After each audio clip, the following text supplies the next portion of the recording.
All right, we're supposed to get started at 9:10, so I'm going to go ahead and get started, and if she interrupts me with an announcement, then we'll just kind of pause for her. I'm Allison Roberts. I'm from Youngville High School. I've been teaching AP World for nearly 10 years, so I'm your kind of content specialist, so to speak. So you are here to get information about content and how to review it for the AP World History exam. So before we get started, I want to talk to you just about like what we're doing and like what I expect from you today.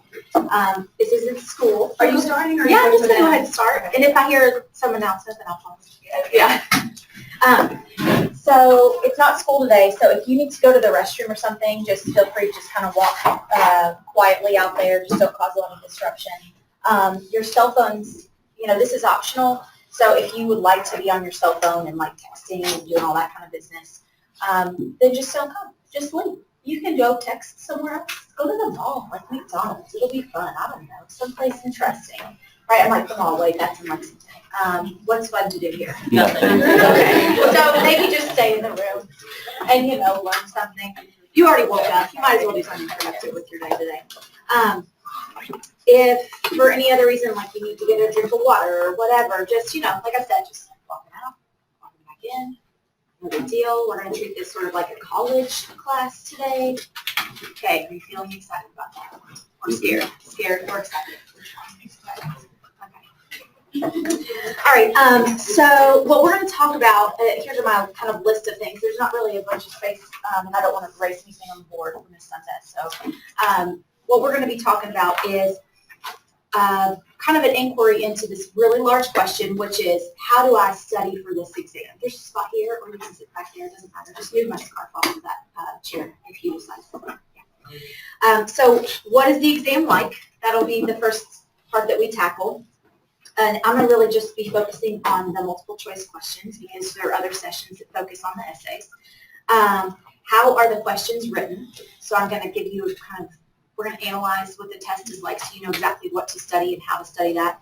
And how do I know what to study? Because for each of you, it's going to be something different. So you don't have to all study the same things. You don't have to get into a group and that kind of stuff. Everything good? So we're good. Thank you. So I'm going to give you two different plans. I'm going to give you like a plan if you start today, and I'm going to give you a plan if you decide to procrastinate until about the week before. So I'll give you both plans and figure out which one is for you. I'm not going to give you too much written material. I will give you a packet today, an example of some kind of content review that another teacher has written that has done some really good work on the internet for you. You might have seen it already. Have you all heard of Freemanpedia? Mm-hmm. Good. So I talked to Ms. Linda a couple years ago, and she started using that, I think. So we're going to start with our kind of test difficulty. So I'm not your teacher, so I'm not going to try to sell you on this is a fun AP class and everything's going to be great, and don't worry, the exam, you can do it. Okay, this is the hardest AP exam, and you're sophomores, right? Okay, so your test next year is not as hard as your test this year. So I'm not going to sugarcoat that for you. So it's really important that you understand what kind of level of commitment it's going to take for you to get a passing score, because it's really difficult to pass this test. Like the pass rate, they've kind of moved where who's allowed to pass and who isn't. You're competing with other people to pass. You're not competing with the test. You can get a 50% on the multiple choice test and blow the essays out of the water and still pass. You could do the opposite. You still have to do something on those essays.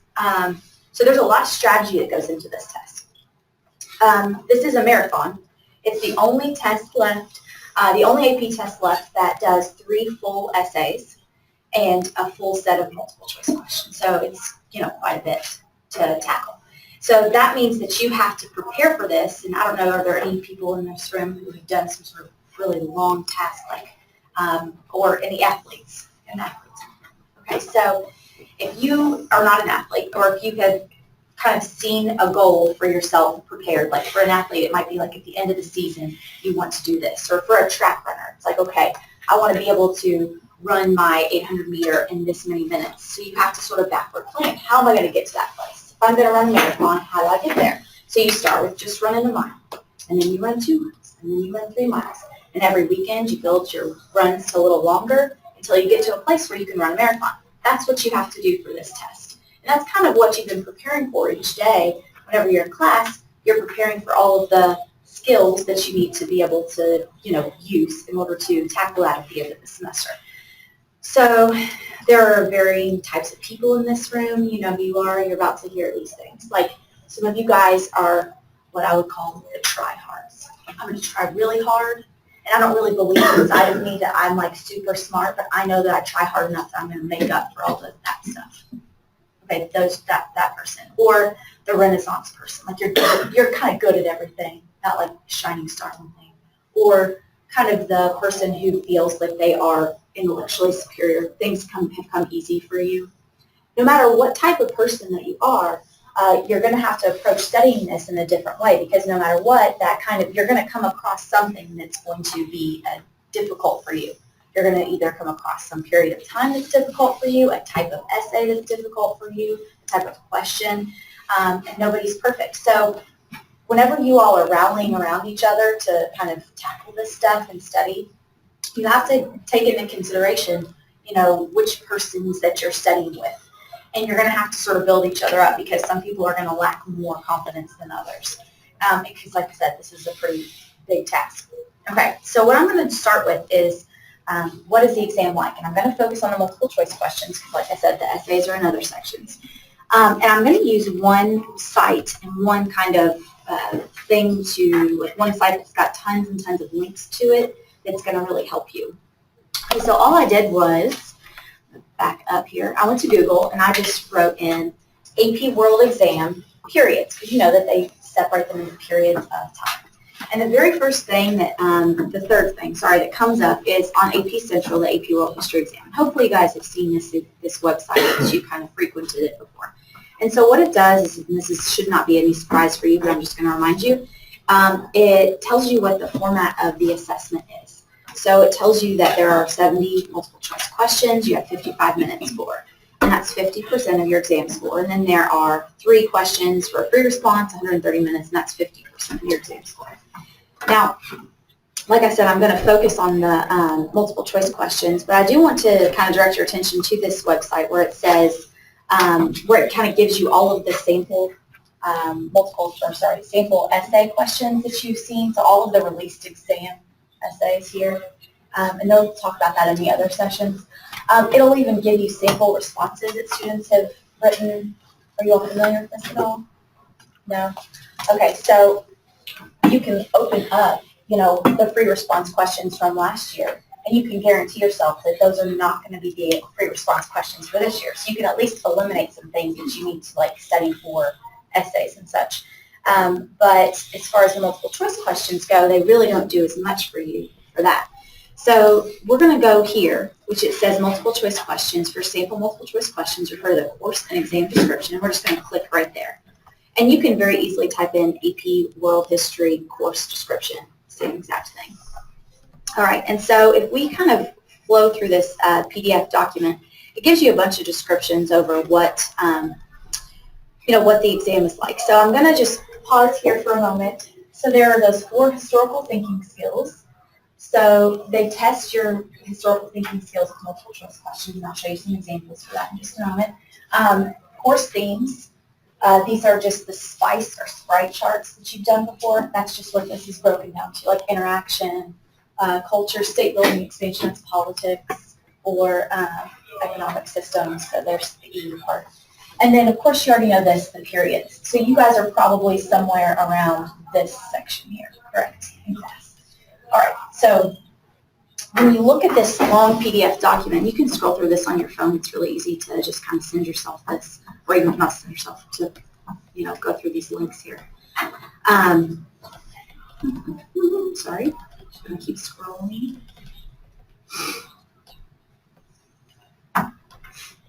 Sorry, I'm trying not to go too fast, but this beautiful laptop action.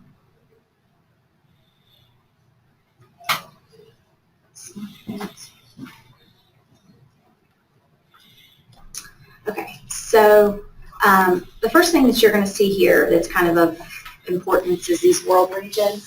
and it kind of tells you which world region. We're going to use this terminology on the exam often. So if you're looking to memorize something, one of the first things that you're going to need to memorize is which stuff happens in which region. Okay, so whenever they say compare, this happens most of the time on essay questions, like compare West Africa to East Asia from 1450 to 1750. Well, that's a multiple choice question.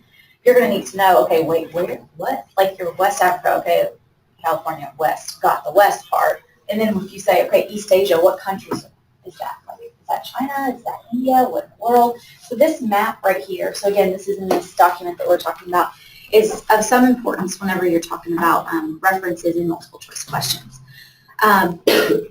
Now, if you want to know what percentage of each period to study, so this kind of links up to our later goal, like what do I study? Which portions do I need to focus on? The biggest thing for you to note is that everything that happens in period 1, which is the very first period you studied, that's only 5% of the multiple choice section. So if you're going to decide to kind of pull out one section to not really focus on, that might be it. If you're starting to feel overwhelmed, you really want to see that, 15% for this period 2. So 3, 4, 5, and 6, so that's the stuff that you've been studying really since probably fall break. All of those things, that's where the majority of your exam is coming from, right? So you get 20% from each period. Again, this might not be new to you. So whenever we start to look at sample or what information is in here, we're going to be looking at this. It's called the, again, curriculum framework. And it's a list of things that they give us as teachers of what we have to teach you. And so every single multiple choice question comes from this outline. So if you took this outline and you figured out a way to memorize it, you would blow the multiple choice section out of the water, essentially, right? So this is hard to memorize, right? Like you're like, what? Like I'm going to take an outline and memorize 50 pages of information. That's kind of ridiculous. So thankfully, we've seen a lot of people, and one particular teacher with that Freemanpedia, take a lot of this information and put it into a visual kind of piece. So that's where I'm going to kind of start. I'm going to pass out that visual to you. You might already have it. So if you already have one of those, if you already have this printed off for you, you're more than welcome to just pass this little document right along to the next group of people. So, this is just a reminder. We want to put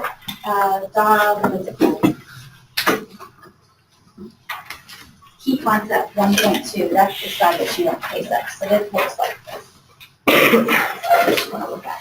So again, you're going to look at it right now, so it's in front of you. But if you don't want to take this and you want to just leave it here, I can do that.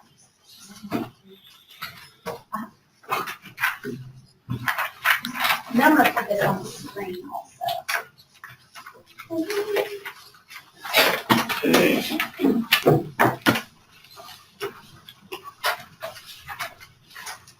right, and while I'm getting this on the screen, I'm just going to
So at this point, we've got the side up that has the map on the top, and it says Key Concept 1.1, Big Geography and the People of the Earth.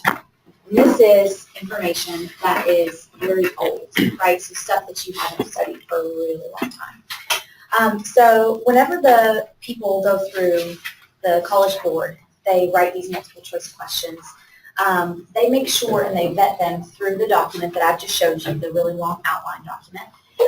And they make sure that they have given you questions that your teachers were at some point supposed to teach you. So we've been asking for a document like this for years, like, please tell us the stuff that you want us to teach these kids. You don't tell us the answers to questions, but like, you know, we don't want to go off on a tangent on like one particular event if that's not something that you need them to know. And so they came up with this document that I showed you, and then this beautiful man put together like some nice visuals for you guys here on these little key content posters, key concept posters, I should say. And then the College Board gave us this course directory for us to see how did they write multiple choice questions so that we can kind of mentally prepare students for what exactly to expect. So it used to be a type of test where you could memorize all the information and you would get a 5, but that's not how it is anymore because it's really focused on trying to figure out when you apply the skill that you have as a historical thinker to multiple choice questions. So I'm going to show you what those look like here. So a sample question is this: which of the following was the major effects of the Neolithic Revolution? Okay, so the choices are the establishment of sedentary village communities, the spread of a migratory way of life, a decline in total population, an increase in the use of bronze tools. Okay, so all of this is to say, and this is the kind of answer key here, it doesn't tell us what letter it is, but it's testing your ability to see causation. It's testing your ability to see what interaction is like between humans during this period, and it's also testing your content knowledge of key concept 1.2.I.A. Okay, so if you go back to that outline that I showed you at the beginning, it would have the answer there. The answers are also here because this beautiful Freeman person put together those exact things, just not with all the points here on this. So we're looking for the answer on this poster. Do you see it? So it says 1.2. Right? So you got to flip your page to 1.2.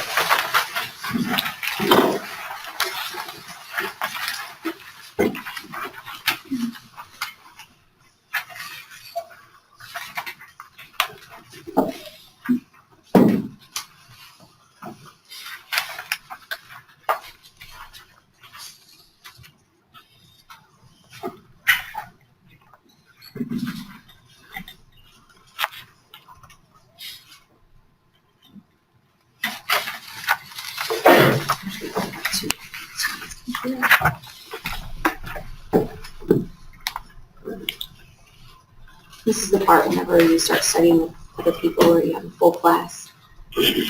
People are like, I don't really want to say what I think it is because I'm afraid I'm going to be incorrect. Okay, so this is key concept 1.2. And again, if we go here, it says 1.2.I.A. So 1.2, if we scroll down a little further, .I.A. Okay, so it says,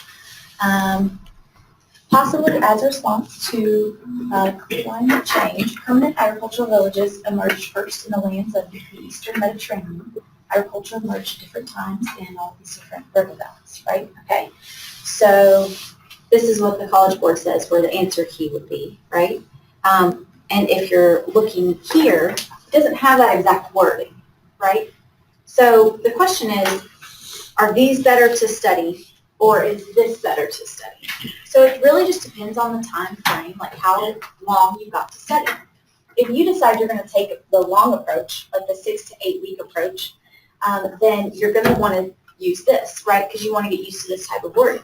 If you decide to use that 1 week approach, you got 1 week, you got to do what you got to do, then this is probably a better decision, right? And even if you use that long approach, you do want to use these to help you review whenever it comes to just like a week left.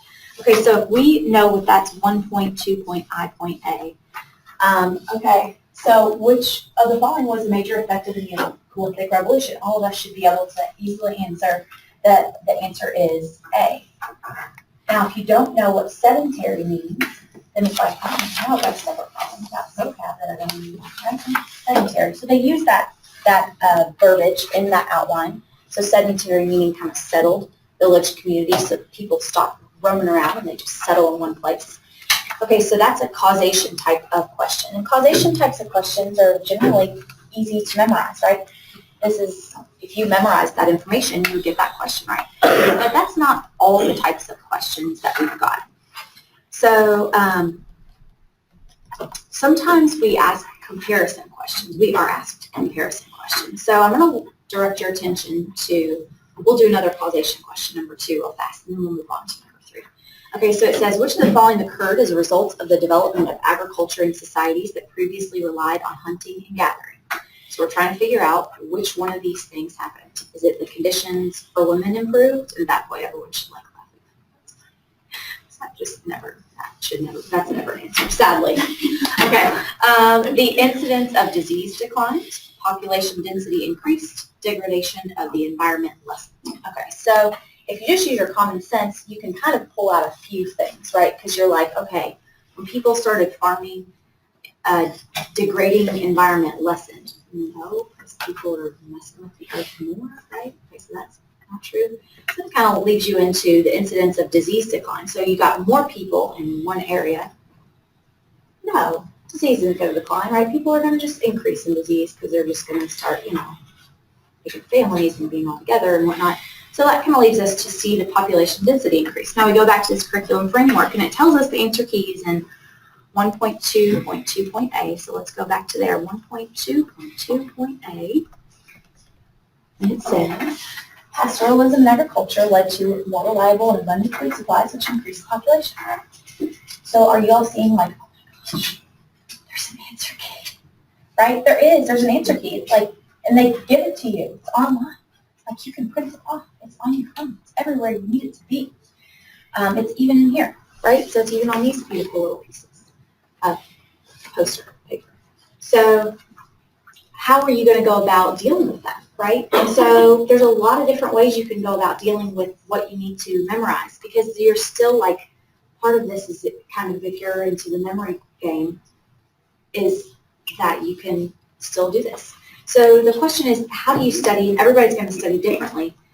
When you come up with this document, or if you look at this poster, you need to look at stuff and you need to be highlighting or underlining things that you don't know.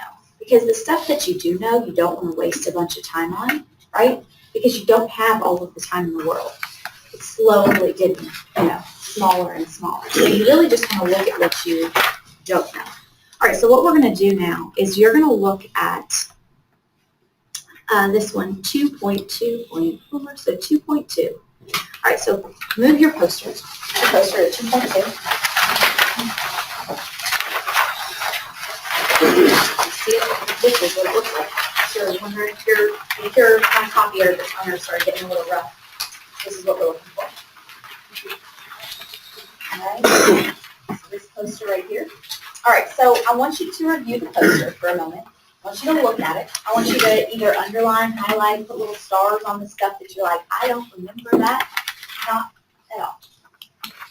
So take a minute, look through the poster.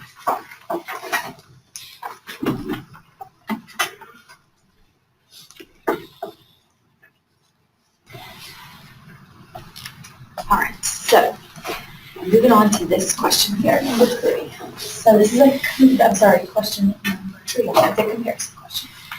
Which of the following was an important reason for the fall of the Roman, Han, and Gupta empires? So we have A, a long period of drought that destroyed crops and livestock. B, the use of slaves in their armies. C, intensified invasions and security issues along their frontiers. Or D, a refusal to tolerate Christianity. Okay, so at this point, look down at your poster paper, and you'll see a really big portion that says collapse on the right-hand side. Okay. So, do you see the answer? Yeah, you're right. Yeah, here you go on this. Okay. Great answer, C. Yeah. So you'll notice that sometimes the wording that we see in these documents doesn't match this, but it's still the same information, right? Okay.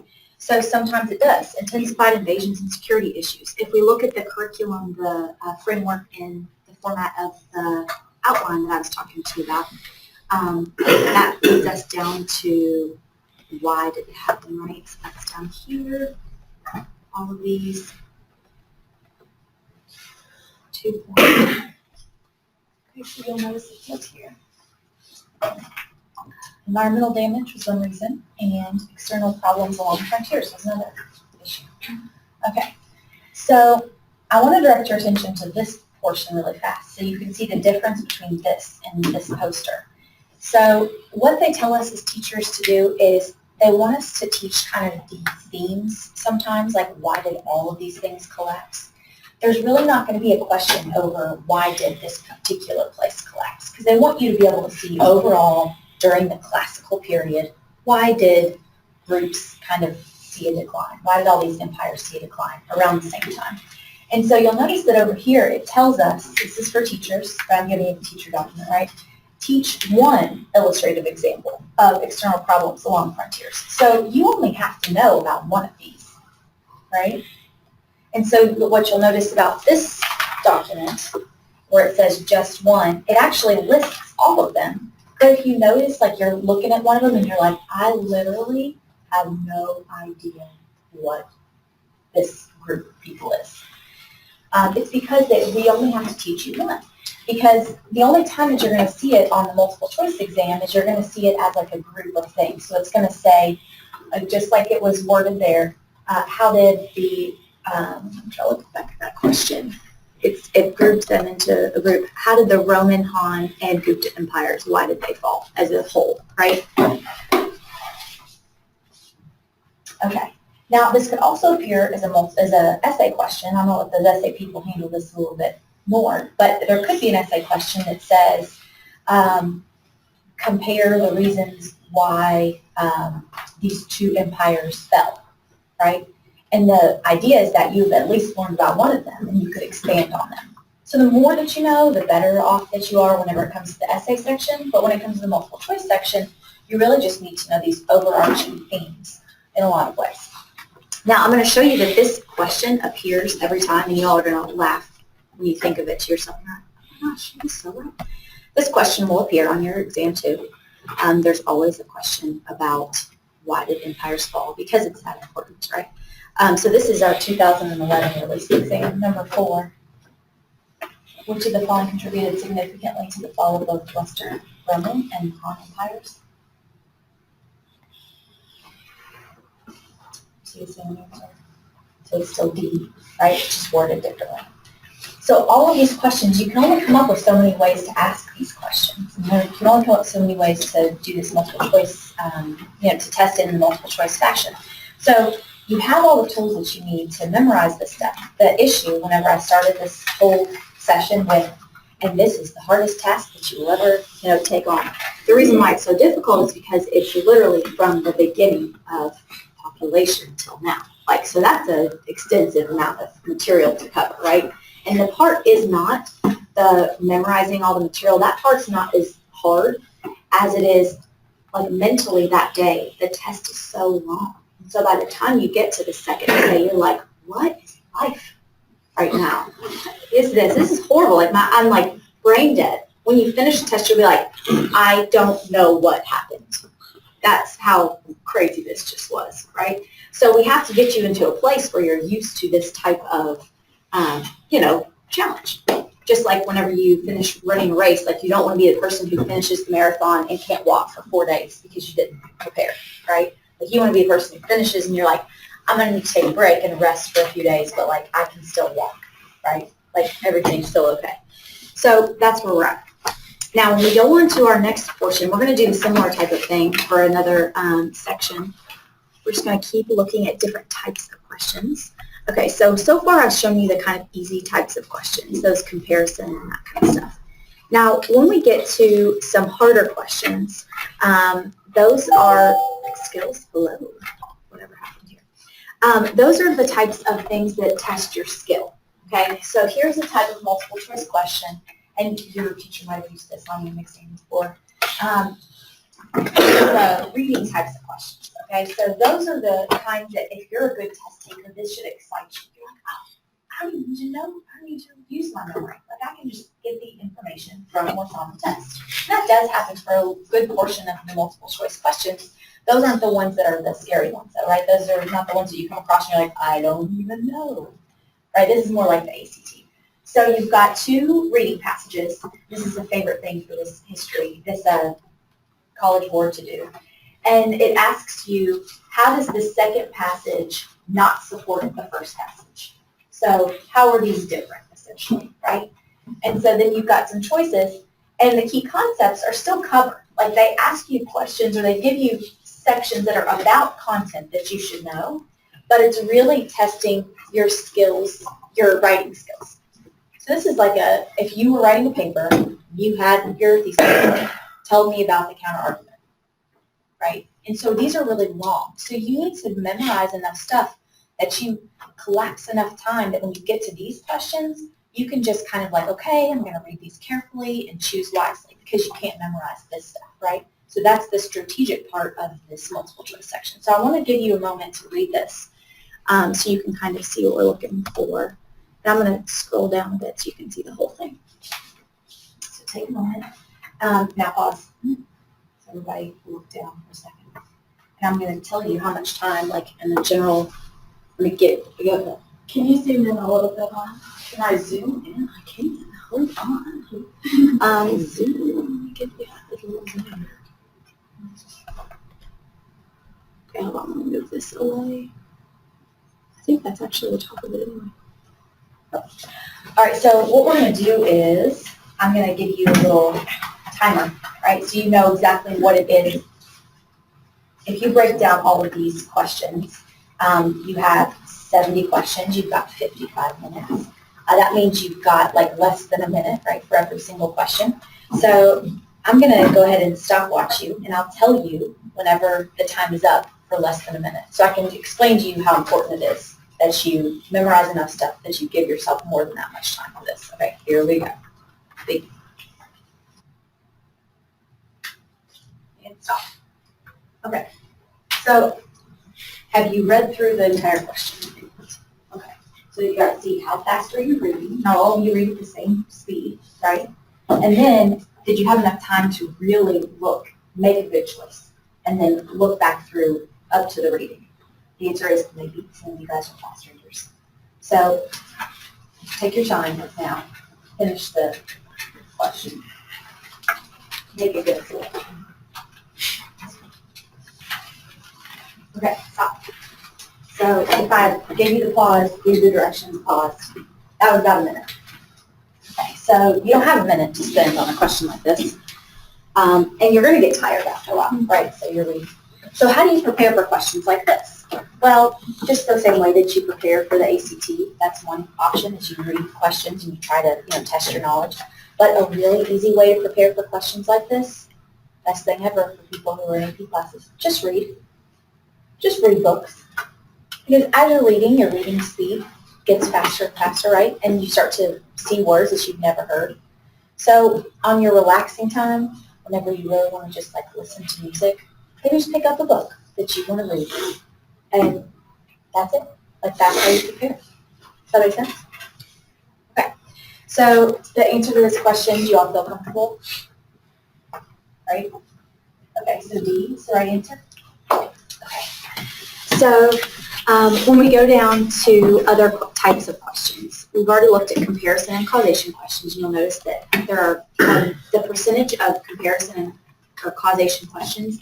There's about, for causation, 40% of the exam is causation questions. So those are the types of questions you can memorize. And 15% are comparison style questions. So that still leaves a large chunk of the types of questions where you look at something or read something and you have to respond. But it's enough so that you could pass the multiple choice section. So that's kind of exciting. Okay, so this is key concepts that you don't have on your poster paper. But this is certainly a map. So I want you to check out a map, and you'll notice that this is a separate set of skills, contextualization. Let's look at this one.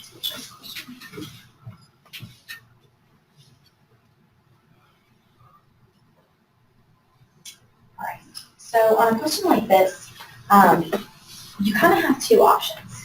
So this kind of depends on what type of test taker you are and how much like skill you already have when you get to images like this. So when you look at these images, if you start to try to incorporate all the things that you know, you can start to use that information to X things out, right? So like they're pulling out Junta here and Hellenistic and Mauryan empires. You're like, okay, Hellenistic, what's that? If you don't remember that it's, you're talking about the Mediterranean area, of Mauryan, you're talking about India, right? So you can kind of pull some things out. Now, if you just use your skill, you don't know anything, I'm just an outsider, I come into this, when I'm looking at a map, I'm seeing like a bunch of dots, which represent on the map cities, right?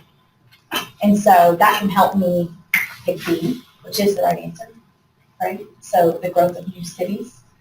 If you start to go through here, like trading networks and technological innovations, you start to look at this monsoon winds. This is supposed to be a distractor for those people who have memorized everything and they're constantly, oh, I got it, no. Okay, monsoon winds, wait, how was that? Oh, that was a technological innovation. That has to be the right answer. This is a distractor for that. So this promotes like the type of person who looks at the test as a holistic kind of, with a holistic approach, right? Uses your strategies. Okay, so moving on to the last type of question. There's two types that I'm going to show you, and this is kind of separated, so I'll go with this. And they're both about this 1450 to 1750 kind of time frame. And one type of question, you're going to see very few of these. There are probably maybe 3 or 4 on the exam, so if you missed all of them, you would still be okay. But it's a type of question called periodization. You guys have known this before, like what belongs in which period. Okay, so this is question number 11. And it says, and you'll notice that it spans across 2 periods, the key concept itself. So it says, which of the following changes best justify the claim that the late 1400s mark the beginning of a new period in world history? So you're trying to figure out which one of these, if you know the timeline, is happening around that time.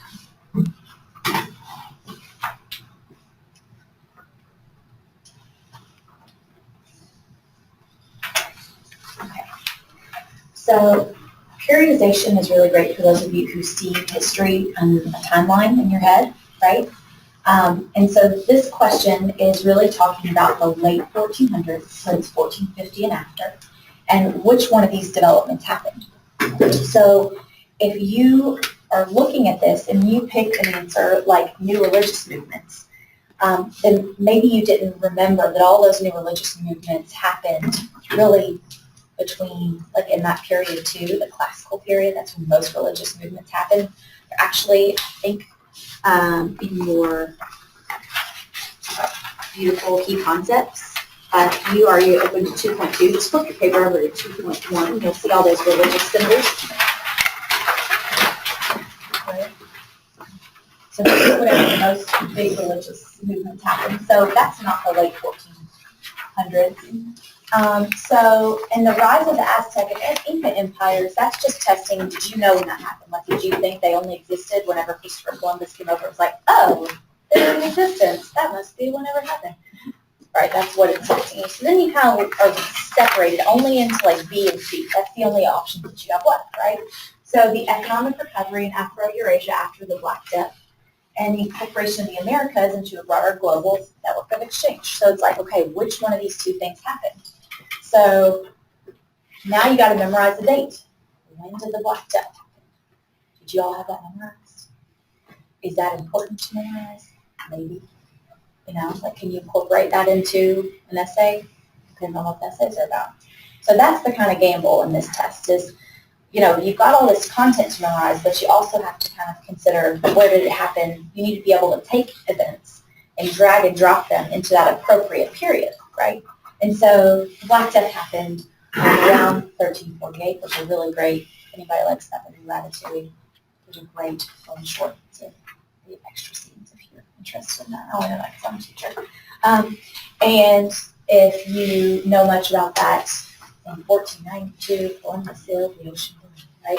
So, and the Columbian Exchange. And then all of a sudden, there's this global world. So the right answer to this question is C. So that's that 1492 connection, Columbian Exchange. So these types of questions maybe say, okay, maybe it's important for you to memorize something. So there are some ways that you can take apart, and there are lots of lists out there. This is just a list that is compiled of like periods 1 and 2, dates that are really important. So of the poster paper that you have in front of your poster fields, all I did was I just took all of the information that was in those posters and I just compiled a list of dates that was important, right? And so I'm like, okay, this is doable for me to memorize, right? A couple of things. It's not a huge list. So the question is that something that you want to focus on?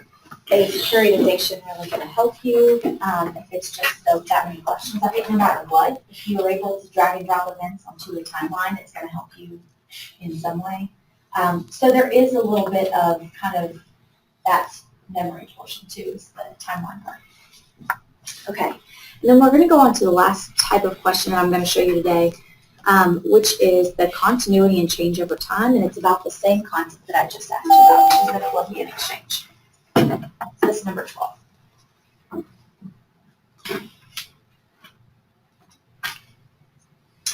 Okay, so on a question like this, part of the strategy is just looking for, immediately moving on to a question, part of the question that you already know is incorrect.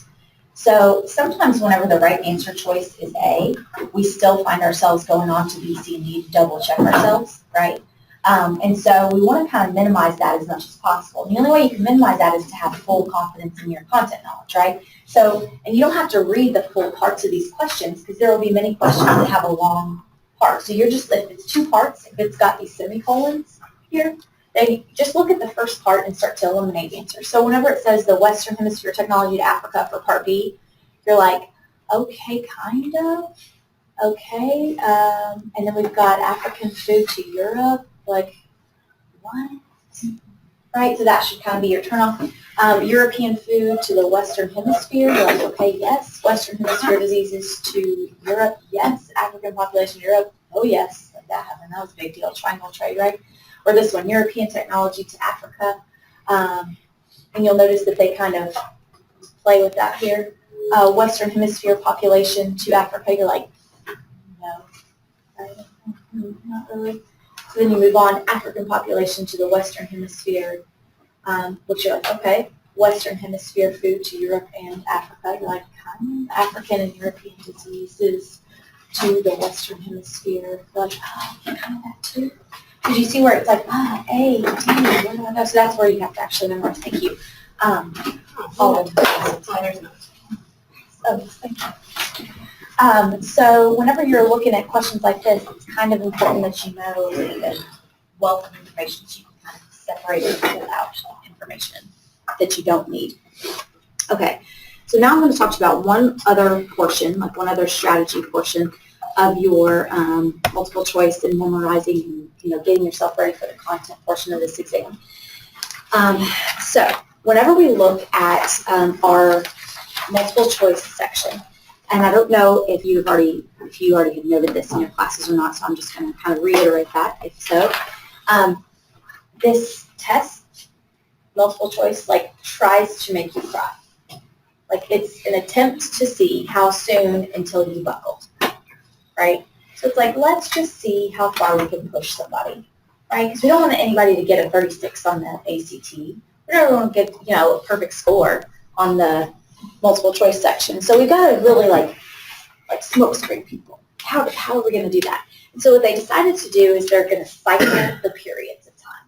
So that you can use this to your advantage. If you come across a question where you're like, I don't have a freaking clue, move on to the next question. And if you get all the way to the end of the test, you might have come across some other question that's going to help you answer that question, right? So it's going to go period 1, period 2, 3, and if you're like, okay, period 6 is my weak part. Every time you get to a question for period 6, just skip it and move on. The middle of the test is going to be your bulk of the reading. So bulk of the reading, if you look at it holistically. So you want to try to get to the middle as quickly as possible because that's where you're going to have to spend the most period of time. so that when you get to the end of the test, you know, that you can still have enough time to finish. So let's look at this holistically. So just looking at the periods of time, we're not trying to find any answers. So we're looking at the screen. Question number 1 is period 1. We move up to by 1200. We've got religions, which is period 2. This is like kind of spanning a couple periods. We move on to 500 to 1,000. We move on to, that's kind of the first reading that you see. Again, we're still going here. We're still in that early period. We're starting to get a little further out. We're starting to incorporate some images and some charts. Okay. Yeah. And more maps. Okay. Put it in here. Okay. Now, this is where we're starting to see a lot of visuals and reading. So around question 25 or 30 is where you're going to see that stuff. And you'll see it's kind of cycled back to the Roman aqueducts. Do you see that there? Okay, so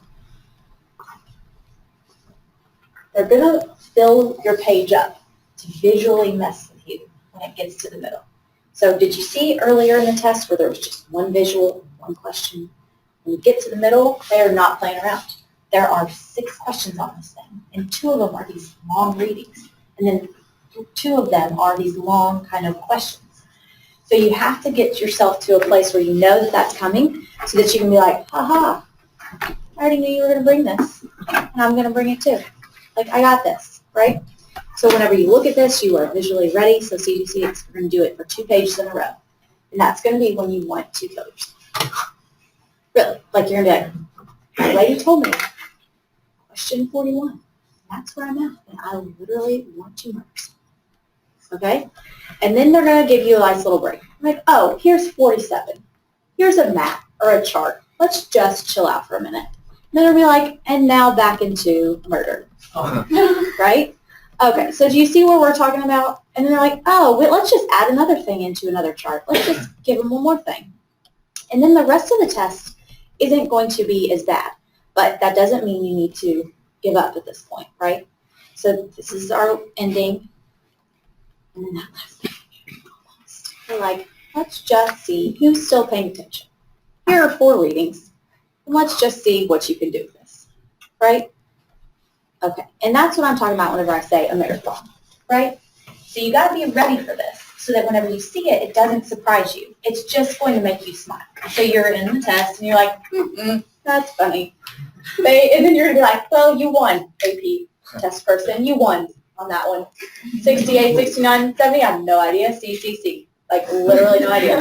But you're going to be surprised because questions 30 through 40, I'm going to dominate. Okay. So, do you feel ready? Ready to study? Right. You know the strategies you need to take. Okay, so you got about a minute. You need to decide which person are you. Are you the long planner? Are you the short planner? How are you going to be ready for this? You know how to do it.